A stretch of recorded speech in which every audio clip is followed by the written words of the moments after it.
നല്ല ഇടയൻ. ഞാൻ നല്ല ഇടയനാകുന്നു, നല്ല ഇടയൻ തന്റെ ആടുകൾക്ക് വേണ്ടി ജീവനെ കൊടുക്കുന്നു. യോഹന്നാൻ എഴുതിയ സുവിശേഷം 10-ാം അധ്യായത്തിൽ യേശു ക്രിസ്തു തന്നെ വെളിപ്പെടുത്തുന്നത് നല്ല ഇടയൻ എന്ന അതിമനോഹരമായ രൂപകത്തിലൂടെയാണ്. ബൈബിൾ പശ്ചാത്തലത്തിൽ ഒരു ഇടയൻ എന്നത് സംരക്ഷണം, കൃത്യമായ നേതൃത്വം, വലിയ ഉത്തരവാദിത്വം എന്നിവയുടെ പ്രതീകങ്ങളാണ്. പഴയ നിയമ കാലഘട്ടത്തിൽ പല നേതാക്കന്മാരും ജനങ്ങളെ ശരിയായി നയിക്കുന്നതിൽ പരാജയപ്പെടുകയും അവരെ ഉപേക്ഷിക്കുകയും ചെയ്തപ്പോൾ യേശു താൻ അവരിൽ നിന്ന് വ്യത്യസ്തനായ ഇടയനാണെന്ന് ഉറപ്പിച്ചു പ്രഖ്യാപിക്കുന്നു.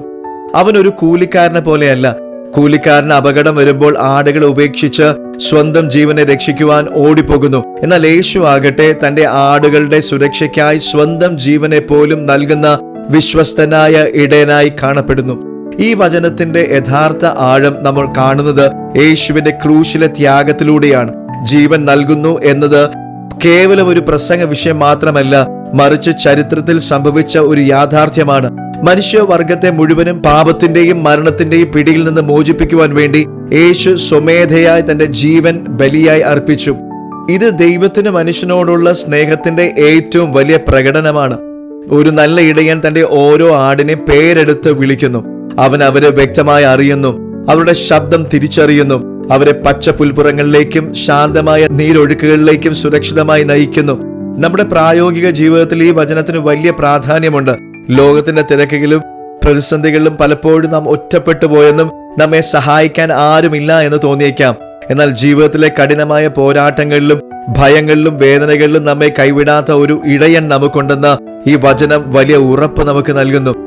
ലോകത്തിലെ സൗഹൃദങ്ങളും ബന്ധങ്ങളും പലപ്പോഴും കൂലിക്കാരനെ പോലെ ലാഭമുള്ളപ്പോൾ മാത്രം കൂടെ നിൽക്കുകയും കഷ്ടതകൾ വരുമ്പോൾ വിട്ടുപോകുകയും ചെയ്തേക്കാം. എന്നാൽ യേശു ഒരിക്കലും തന്റെ ആടുകളെ വഴിയിൽ ഉപേക്ഷിക്കുന്നില്ല. ഇരുളടഞ്ഞ താഴ്വരകളിൽ കൂടി നടക്കുമ്പോഴും അവൻ നമ്മോടുകൂടെയുണ്ട്. നാം ഇടയന്റെ ശബ്ദം തിരിച്ചറിയാൻ പഠിക്കണം. ലോകത്തിന്റെ ബഹളങ്ങൾക്കിടയിലും അവന്റെ വചനങ്ങൾ കേൾക്കാനും അതിന് കീഴടങ്ങുവാനും നമുക്ക് കഴിയണം. സ്വന്തം ബുദ്ധിയിൽ ആശ്രയിച്ച് വഴിതെറ്റിപ്പോകുന്നതിന് പകരം നമ്മുടെ ജീവിതത്തിന്റെ നിയന്ത്രണം പൂർണ്ണമായി യേശുവിന്റെ കരങ്ങളിൽ ഏൽപ്പിക്കണം.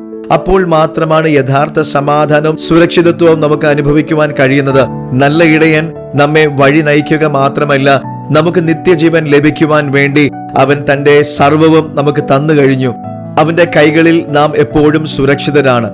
മറ്റുള്ളവർ സ്വന്തം നേട്ടത്തിനായി നിങ്ങളെ ഉപയോഗിച്ചേക്കാം.